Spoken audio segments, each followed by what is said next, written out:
Ai, ai, ai. Ô, gente, vamos falar sobre o Cruzeiro. Vamos falar sobre Cruzeiro 2, Fluminense 0. Veja aí. Um time na zona de rebaixamento e outro com polêmicas nos bastidores. Tudo na vida da gente, tudo na vida, tem um ciclo. Um ciclo que se inicia e um ciclo que se encerra, não é? Você tem que iniciar de uma forma bonita e encerrar de uma forma linda, que eu acredito que vai acontecer com o Dudu, tá? O Dudu teve um início de ciclo maravilhoso, passamos momentos inesquecíveis e agora eu acredito que chegou o fim do ciclo do Dudu no Palmeiras. Hoje à noite, Cruzeiro e Fluminense se enfrentam no Mineirão. Será o 5º encontro do goleiro Fábio com a torcida celeste. Mas em meio a tantos tumultos, a visita do ídolo é apenas uma nota de rodapé. Uma das ausências no time do Diniz é Felipe Melo, expulso após o final da última partida. Eu não vi o lance em si. E se ele errou, exagerou, uma coisa que pode ter acontecido, mas ele é um cara que veste a camisa do Fluminense de corpo e alma. Então, a gente nesse momento é saber colocar a cabeça no lugar. Ganso e Guga estão fora, com o 3º cartão amarelo. Mas a ausência mais pesada é o desempenho em campo. A torcida do Tricolor está na bronca com o time, que conquistou apenas 6 pontos em 9 rodadas do Brasileirão. Contra o Atlético Goianiense, apenas 13 mil torcedores compareceram ao Maracanã. E a torcida, ela tem todo o direito de fazer tudo. Nesse momento, então, a torcida do Fluminense, se ela vaiar do começo ao final do jogo, se ela me xingar, e ela está certa, porque a gente está produzindo muito pouco e a torcida precisa de mais. E eu tenho uma frustração nesse momento muito grande por não entregar para a torcida o que a torcida merece. Do lado celeste, pelo menos alguns dramas conheceram o seu ponto final. Na novela do 7, Dudu se pronunciou. Apesar do acordo entre Cruzeiro e Palmeiras, anunciado por Alexandre Matos e Leila Pereira, o atacante decidiu permanecer no Verdão. Já na Toca da Raposa, Matheus Pereira assinou seu contrato em definitivo, válido até o fim de 2026. É um orgulho muito grande estar representando o clube do meu coração e agora ficando em definitivo, fica uma sensação melhor ainda de pertencer agora a essa instituição que é muito grande. Matheus Pereira vai ter que se desdobrar em campo para dar conta das ausências no ataque celeste. O ponta esquerda Álvaro Barreal está no departamento médico, para onde também foi Rafa Silva, centroavante que sentiu uma lesão na última partida diante do Vasco. Juan de Neno segue tratando uma lesão no pubis. Rafael Elias do Papagaio foi emprestado para o futebol japonês. Lautaro Dias e Caio Jorge só poderão ser regularizados depois da abertura da janela de transferências no dia 10 de julho. Ou seja, o camisa 10 do Cruzeiro pode acabar tendo que fazer a função de 9 diante do Fluminense. Ele tem engano, ele tem surpresa, ele sabe esconder a intenção, ele sabe pifar, né? Se você for ver no último jogo, ele fez ações decisivas com a perna direita, então ele está ainda mais... Ele já é um jogador de um nível muito bom e está enriquecendo ainda mais o jogo dele e tornando o nosso ataque ainda mais imprevisível. Seabra, eu fico vendo suas coletivas chatérrimas, mas eu gosto de você e sei que aí no Cruzeiro os jogadores gostam de você e compram seus argumentos, mas eu vejo assim quase que um Tite, sabe, no momento da sua coletiva. Mas você vai ganhar o jogo hoje por 2-0. 2-0 ou 2-1, eu estou em dúvida. 2-0 ou 2-1, mas ganha. Agora é o seguinte, então não entrega não, fala com a gente que a gente te ajuda. Ô Gui, você estava falando, enquanto o Seabra falava ali, você estava destacando aqui como que o Seabra pode montar a linha de frente sem hoje o Rafa Silva, você não tem o dinheiro, o Papagaio foi embora, enfim. Como é que monta tudo isso, Gui? Boa tarde. Boa tarde, HG. Boa tarde ao telespectador, boa tarde aos companheiros aqui. Bom, o ponto que eu levantei aqui com o Eltinho é que, deixando bem claro de uma vez, que não é o que eu faria e não é o que eu acho que seja mais viável para esse ataque do Cruzeiro hoje. Porque você acaba matando aí boa parte do setor criativo. Mas eu não me surpreenderia se o Seabra colocasse o Matheus Pereira um pouco mais à frente, fazendo meio que uma função aí de um falso 9, circulando ali pelas linhas de ataque. Por quê? Porque o Matheus Pereira, em alguns momentos da passagem dele pelo Cruzeiro, ele já atuou assim, não desde o início do jogo, não o tempo inteiro, mas ele já atuou assim. E a gente sabe que o Seabra, às vezes, ele gosta de fazer algumas coisas diferentes para tentar surpreender esse time do Fluminense, que hoje vem muito desfalcado. O que o Seabra ganharia com o Matheus Pereira como falso 9? Primeiramente, ele ganharia uma mobilidade que talvez o Arthur Viana possa não entregar. Mobilidade de velocidade? Não. Mobilidade entre circular entre os setores. O Matheus Pereira ele pode aparecer dentro da área, ele pode voltar um pouco para buscar essa bola de costas para marcação, ele pode munir os alas mais facilmente. Se ele vem, busca a bola, domina de costas, vira e gira dos lados, é uma boa opção aí para o Matheus Pereira. Agora, o que ele perde? Ele perde quase todo o setor criativo que ele tem com o Matheus Pereira. Porque hoje, sejamos sinceros, 99% do setor ofensivo, da fase ofensiva do Cruzeiro, passa pelos pés do Matheus Pereira. Quando o Matheus Pereira não está inspirado, que é quase que uma anomalia do futebol, o Cruzeiro vai mal. Contra o Vasco foi sofrível, foi difícil de ver, foi um jogo horroroso. O Cruzeiro mal criou. Falta do Matheus Pereira. Só que é uma possibilidade. Se ele vê que não está dando certo, ele muda ali durante o jogo. Repito mais uma vez, não é o que eu faria, mas não me surpreenderia por completo, HG, se ele colocasse o Matheus Pereira de falso 9. Então, é só lembrando para o torcedor do Cruzeiro que essa função foi utilizada no clássico da decisão do Campeonato Mineiro e até surpreendeu o Milito. Foi bem. O Milito teve que fazer algumas mudanças ao longo do jogo, justamente pela preocupação que ele teve do Matheus Pereira flutuando, e é a cabeça pensante, é um cara que desequilibra, é um cara que sabe jogar em diferentes funções e está vivendo um momento maravilhoso. Então, assim, tendo o Matheus Pereira já é um facilitador absurdo para a equipe do Cruzeiro. Valu, gostaria de ouvi-lo também. Você pensou, depois da confirmação da contusão do Rafa Silva, você pensou em alguma alternativa muito diferente das que a gente imagina, ou você está na linha do Gui? Não. Boa tarde para você, para os amigos. Eu, ao contrário do Guilherme, eu ficaria bastante surpreso com o Matheus Pereira sendo utilizado como falso 9, porque uma das coisas que aconteceram nessa temporada, e foi através do Nico Larcamon, é no momento sem bola, o Cruzeiro marca o seu adversário num 4-4-2, e antes da contusão ficava o Dineno e o Matheus Pereira sendo uma espécie de atacantes, repito, sem a bola, marcando o adversário. Mas no momento em que o Cruzeiro pegava a bola, ele, Matheus Pereira, isso aí basta que a gente olhe o mapa de calor, ele jamais atua como um falso 9, pelo contrário, ele circula todo o campo. Eu acho que o Seabra, que mudou o sistema por conta da ausência do Matheus Pereira contra o Vasco da Gama, e ele, Seabra, falou disso na entrevista coletiva após o jogo.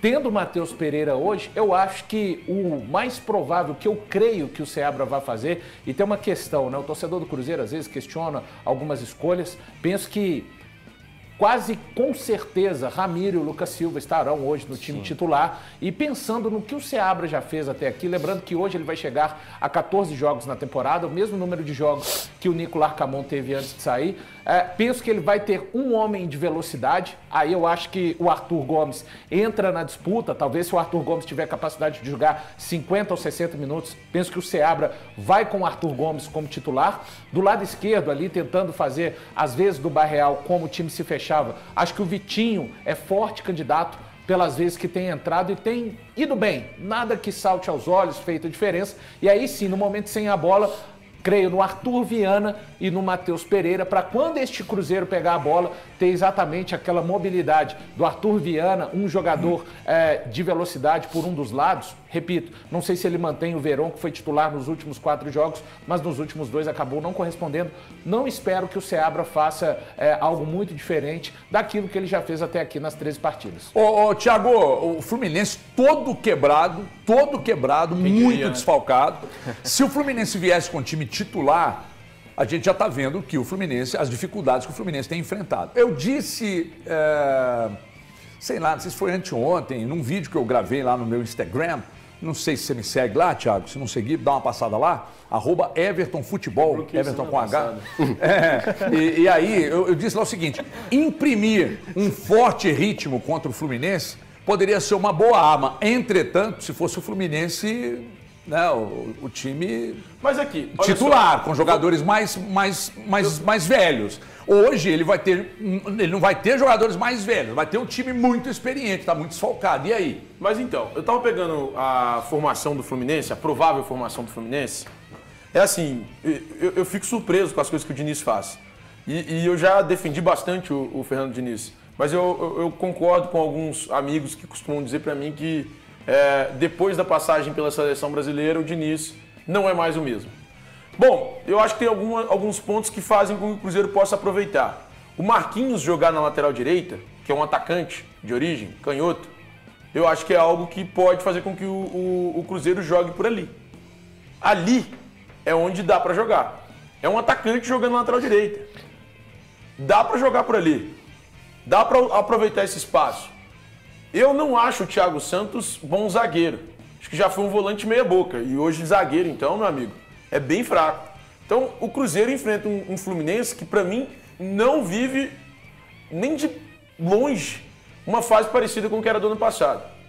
Mas longe, mas muito longe de ser aquele Fluminense do ano passado. Aquele Fluminense que foi campeão da Libertadores era um time muito mais ajustado. Mesmo os experientes conseguiam jogar bola. Hoje o Fluminense só vai envelhecendo cada vez mais o elenco. O elenco do Fluminense envelheceu muito. Então, como é um time que, para mim, não tem jogado bem, não tem conseguido manter o ritmo, e as peças que vão entrando agora, para mim, são mais frágeis, eu espero que o Cruzeiro consiga um triunfo. O ponto é, o Cruzeiro entra também no jogo de hoje desfalcado. Sim. O Cruzeiro não tem alguns dos principais jogadores. Bicho, mas a volta do Matheus Pereira é meio time. É meio time, eu concordo contigo. O Matheus, para mim, é meio time. Quando você tem o Matheus Pereira, eu estava assistindo a Cruzeiro e Vasco. Eu trabalhei nesse jogo na Transamérica. Estava trabalhando nesse jogo. Que terror, hein? Cara, eu quase me demiti. Falei, Dadá, não quero mais. Eu não quero mais, Dadá. Não dá pra ficar vendo esse jogo, cara. Que jogo ruim, bicho. Pela ausência do Matheus Pereira.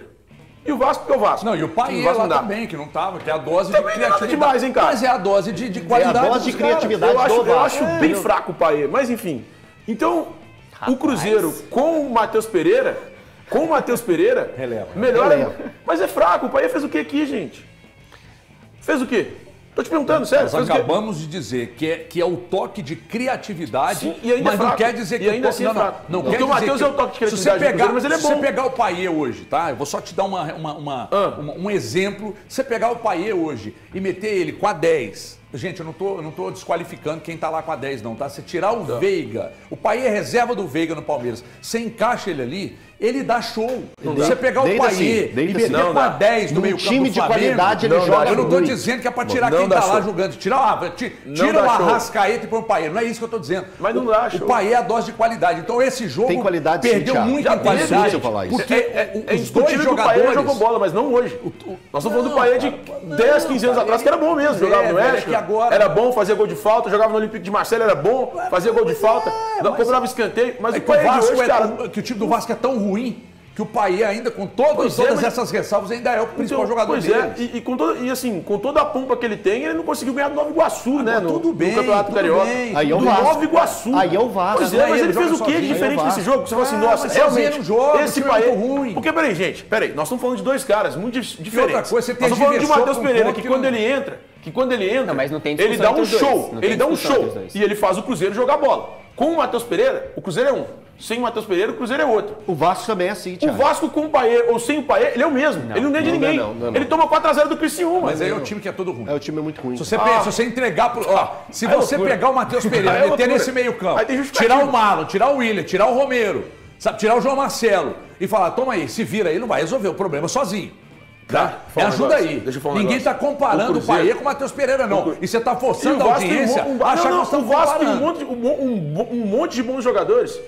Tem o Lucas Piton, que é bom. Por que você está falando do Vasco? O adversário é o Fluminense, Não, porque vocês citaram o Vasco. Eu falei que o jogo foi ruim. Ele arrumou uma confusão. E aí eu elogiando o Matheus Pereira, vocês falaram do Paê do outro lado, eu discordei. Simples. Vocês citaram o Paê, eu não queria nem citar o Paê.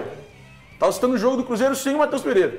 Vocês inventaram de citar um cara que é muito abaixo do Matheus Pereira. Mas muito abaixo. Como é que você chama seu pai? Paizão. Achei que era Paê. Pois não. Ô, HG, só assim, a questão a respeito do jogo de hoje. Eu acho que o Cruzeiro tem que, em alguns momentos da partida, pressionar muito esse Fluminense lá em cima. Sim. O Colo-Colo fez isso contra o Fluminense. O Colo-Colo perdeu o jogo no Chile, mas o Colo-Colo, a gente já disse aqui em termos de Libertadores, talvez seja a equipe mais limitada daquelas que se classificaram às oitavas de final. O Colo-Colo realmente conseguiu criar muitos problemas no Fluminense. O Juventude, recentemente, conseguiu criar problema com o Fluminense assim no Maracanã, inclusive. Teve um gol do Jadson, numa falha ali do Fábio. Na verdade, numa falha de todo o sistema defensivo. E o Fluminense, desde que perdeu o André, que é mais um que é desfalque, além Felipe Melo, Guga, Ganso, Samuel Xavier, Manuel e Marcelo. E Arias. O Fábio, e Arias, que está na seleção colombiana. O Fábio era dúvida, chegou hoje a Belo Horizonte. Eu acho que se vê a Belo Horizonte... Samuel Xavier também é um grande desfalque, né? Eu acho que se vê a Belo Horizonte vai jogar, mas os times que têm pressionado esse Fluminense, em algum momento do jogo, têm conseguido algum tipo de vantagem para cima do Fluminense. Só para deixar claro, o Fluminense, no momento, quase 2 meses sem vencer no Campeonato Brasileiro, venceu o Vasco da Gama no dia 20 de abril. As 4 vezes que o Fluminense jogou fora de seus domínios, perdeu para Bahia, Corinthians, Botafogo e São Paulo. Então é um time que o Cruzeiro tem que jogar no Mineirão de uma forma, com uma postura diferente daquela do Vasco, a lamentar hoje a ausência do Lucas Romero, o principal marcador deste meio campo do Cruzeiro. Um ponto importante em cima disso que você acabou de citar, a respeito do Cruzeiro tentar uma marcação mais em cima, né? Marcar mais alto a equipe do Fluminense, os 4 da defesa, tirando o goleiro Fábio, né, que vai estar presente nesse jogo, são reservas. Sim. É o Marquinhos, é o Antônio Carlos, é o Thiago Santos e o Diogo Barbosa, né, que é bem conhecido da torcida do Cruzeiro. O Thiago falou a respeito do Marquinhos, ele é um atacante jogando ali na lateral, mas é um cara que tem entregado. Eu lembro no jogo contra o Atlético, ele era o melhor em campo, até acontecer a reação atleticana ali naquele jogo, jogando no Espírito Santo. Mas o Marquinhos é um cara que é preciso ter uma atenção com ele, que é muito rápido, é audacioso, não é o melhor na marcação, mas é um cara que tem uma chegada até a área muito forte. Então é bom o Cruzeiro ficar atento. Só um detalhe, Gui, o Cruzeiro precisa de fazer isso de uma forma diferente do que tentou fazer contra o Goiás, porque o Fluminense ele tem... Conseguindo sair daquela primeira pressão, se essa bola sair, tem o Martinelli, tem o Renato Augusto, tem a velocidade do Kennedy e pode ter também o Douglas Costa. Então precisa de fazer, porque contra o Cuiabá, o Cruzeiro não conseguiu fazer isso de uma forma tão bem encaixada e aí tinham os volantes correndo para trás assim, de uma forma desesperadora. O Lucas Silva, o Romero, então precisa de fazer, caso faça, muito bem feito. Só uma coisa, Eltinho, quando eu falo do Marquinhos na lateral, não que ele seja ruim, eu acho ele bom jogador desde a época que ele surgiu no São Paulo. O meu ponto é, você tem um lateral direito, canhoto, que não é lateral direito. Não é. O que você tem que aproveitar ali, cara, é tentar chegar no fundo. Você vai tentar chegar no fundo. O grande problema do Cruzeiro hoje é que ele não vai ter um centroavante para empurrar a bola pelo alto. Mas se você aproveita o pé direito desse cara na lateral direita, você tem 500 possibilidades de criar jogadas. O Cruzeiro vai chegar na linha de fundo o tempo inteiro pelo lado esquerdo, se ele quiser tentar jogar para cima do Marquinhos. Eu faria isso. Eu tentaria jogar em cima de um lateral direito, que é canhoto. Cara, pra mim o Atlético tem uma boa possibilidade, uma boa alternativa. O Atlético, desculpa, o Cruzeiro. O Cruzeiro tem uma boa alternativa pra jogar por ali. E tem mesmo. Você chega ali com o Marlon, você consegue chegar naquela situação de jogo com o Robert. Você tem jogadores que podem ir partir para 1 contra 1 pra cima do Marquinhos e fazer com que o Cruzeiro chegue ao gol adversário. É óbvio, não vai dar certo, não sei, mas é o caminho que eu seguiria nesse jogo. Porque estamos falando de um atacante, um cara que não tem como qualidade, como principal virtude a marcação e que eu acho que ajudaria. Além disso, tem um zagueiro que eu, Thiago, particularmente não gosto, que é o Thiago Santos. O meu xará na zaga. Que ele é volante de origem. Como volante já tem sérias limitações. Eu já tinha muitas ressalvas em relação ao trabalho dele como volante. Para marcar, é isso que eu ia dizer. Ele marca, ele bate. Então, nesse aspecto, ele até que sabe fazer. O problema é quando você dá a bola no pé dele para ele sair jogando. Então pressiona, o que o Valor falou, pressiona esse cara, velho. Pressiona esse cara, vai pra cima, vai todo mundo pra cima dele. Duplica, dobra a marcação, fecha em cima do cara. Bem coordenado, né, Thiago? Claro. Sim, o Cruzeiro, como fez, por exemplo, no primeiro tempo contra o São Paulo. Que tem um time lá no Morumbi. Eu achei o Cruzeiro muito melhor que o São Paulo nesse jogo. No primeiro tempo. Aliás, é importante frisar isso. Eu espero muito do Cruzeiro hoje, e pela forma como joga, muito mais do que pelas peças que tem. A única exceção é o Matheus. Cara, o Matheus joga muita bola. O Matheus é o diferente desse time. O passe no jogo anterior a esse contra o Vasco foi Cruzeiro e eu trabalhei também. Cruzeiro e Cuiabá aqui no Mineirão. Ele dá um passe de perna direita pro Rafa Silva. O Rafa Silva que sai na cara do gol. Ele é canhoto, cara. Então assim, estamos falando de um cara muito diferente. Um cara muito acima da média. E isso pra mim faz diferença no jogo de hoje. Eu aposto numa vitória do Cruzeiro. Tô apostando tranquilo. Se quiser pegar comigo, vamos pegar. 50 ao almoço aqui do lado. Você não tá querendo pagar nem sem aposta? Não, mas cara, você entendeu. Eu tenho que receber uma visita de um técnico. Não, o técnico espera, irmão. almoço com a gente funciona. aqui, não pode ser Assim menos funciona. importante, não. Agora é o seguinte, ó, sabe uma coisa, sério mesmo, tô falando sério, sem querer fazer onda. Não é onda, não. Eu acho bom que o Felipe Melo não esteja em campo hoje. Sabe o que ele ia fazer se ele estivesse em campo? Ele ia chegar muito forte no Matheus Pereira. Porque ele é assim, ele age assim. Ele ia querer bater no Matheus Pereira, toda a bola que o Matheus Pereira pegasse, ele ia chegar para quebrar. Então, menos mal que ele não esteja em campo. Que Aliás, muito desserviço, bom né? que ele não esteja em Que campo. desserviço. Muito bom que ele É que assim, eu não tô defendendo o Felipe Figura Melo. desagradabilíssima. Eu não tô defendendo o Felipe Melo pelo que ele fez no jogo passado. Mas o jogo funciona assim. Dando O craque porrada? do time, Tirando o craque do time, tirando o você craque tá do falando adversário? aqui, Ah, é? Não, Tirando do agredindo jogo? agredindo o Pra assessor. tirar do jogo. Então, o Sérgio Ramos é outro carniceiro. O Sérgio Ramos é outro carniceiro. Ou você está distorcendo o que eu disse, Não, você acabou ou de você não falar. entendeu. Eu não estou defendendo o Felipe Melo pelo que ele fez na rodada passada. Talvez...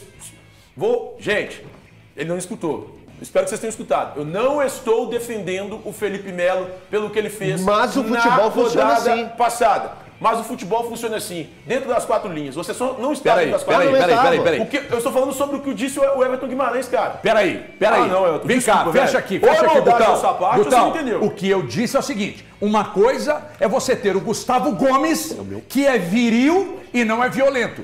Outra coisa é você ter o Felipe Melo, que é viril e violento. São coisas distintas. Ele natural. chega de forma desleal chega de para forma desleal. intimidar. E isso já faz tempo.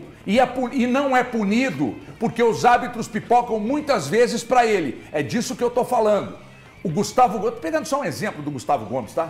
Ele é viril, ele chega Sérgio Ramos, muito forte Pepe. nas jogadas, mas ele é desleal. Sérgio Ramos é outro desleal. O Não é Pepe é deslealdade. outro desleal. Eles são São viris. desleais. Eles são não, viris. não, Eles é assustam virilidade, o craque, mais, assustam o não, craque quando ele mais vai tirar o deslealdade. jogo. É uma Isso é algo soma. do jogo. Não, Isso não vem é com do essa. jogo. Não vem Se com você essa. for pra VAR, esse você negócio jogar, de assim futebol funciona. é assim. Se você for pra então quer VAR dizer que jogar, você- assim que então funciona. você acha O cara mete o pé no você pra te intimidar. isso é O futebol cara vai ali profissional. pra te intimidar. Mas Isso é é assim que futebol funciona no futebol profissional. profissional também. Não, meteu o cara o pé, te não, intimida. não, meteu O cara pé, tá não. ali pra te Eu intimidar. nunca vou defender isso. Não, mas Nunca isso, vou defender. o cara está Ser ali pra te intimidar. Ó, quando eu falo aqui que Chega eu o craque gosto, do time, quando você eu acha que ele falo vai estender aqui o tapete que eu vermelho? gosto de jogador maldosão, não é maldosão, não é jogador desleal, é jogador viril. Não é jogador desleal. O Felipe não O é Gustavo desleal, Gomes ele é viril. É viril. O Felipe Melo não é desleal, ele é desleal. viril. Desleal. Não é desleal. Faz ele é uma viril. votação, uma enquete Ele é aí no viril, seu canal ele é viril. agora. Ele Abre mesmo aí. já falou, ele mesmo já falou. Se ele tivesse. E aí me veio, se ele quisesse, me ele tinha veio o força Diniz, suficiente me pra veio o quebrar a perna do Diniz, homem. me veio o Ele não Diniz foi na pra isso. coletiva, Ele não vai é dizer, assim. não, ele só é competitivo. Depois de fazer o que ele fez com Não, o assessor. isso é um absurdo. É outra coisa. Isso tô é falando outro de outra. E depois do que ele fez com o assessor, quer todo mundo chamar pra porrada, querer resolver tudo, porque eu sou mais homem que você. É desleal, sim. Chega pra quebrar. E muitos jogadores, Não às é pra vezes, quebrar, não é que gente. eles pipocam pra dividir uma bola com ele, não. É que se deixar a perna, ele vai quebrar. Ele vai quebrar. Mas Pode tá longe- doa quem doeu, que tá eu tô longe dizendo, de eu não ser- tô nem aí. Tá longe de ser a coisa mais absurda que ele já fez. O quê? Estudo aí que vocês estão Ah, falando. não, tá longe A de coisa ser. mais absurda que ele já fez é dizer que foi o melhor brasileiro que jogou na Turquia. O Alex Quem é não lembra do astronauta. Alex? O Alex jogava O Alex vôlei. é astronauta. Ele tava Não, mas eu ia aqui, falar O outro Alex país. era operador de balão. Eu reitero, viu, HG? Ele é viril. Você tá confundindo as coisas. Deslealdade é outra coisa, Eu cara. vou te Ele mostrar depois ele do nunca programa foi pra o que é quebrar ser ninguém. viril. Ele nunca foi pra quebrar ninguém. Não, o que eu tô falando é de te explicar direitinho que você não entendeu, né? Ele nunca foi pra O quebrar doutor Matheus Macedo, inclusive, está te esperando depois do programa para te explicar o que é ter virilidade.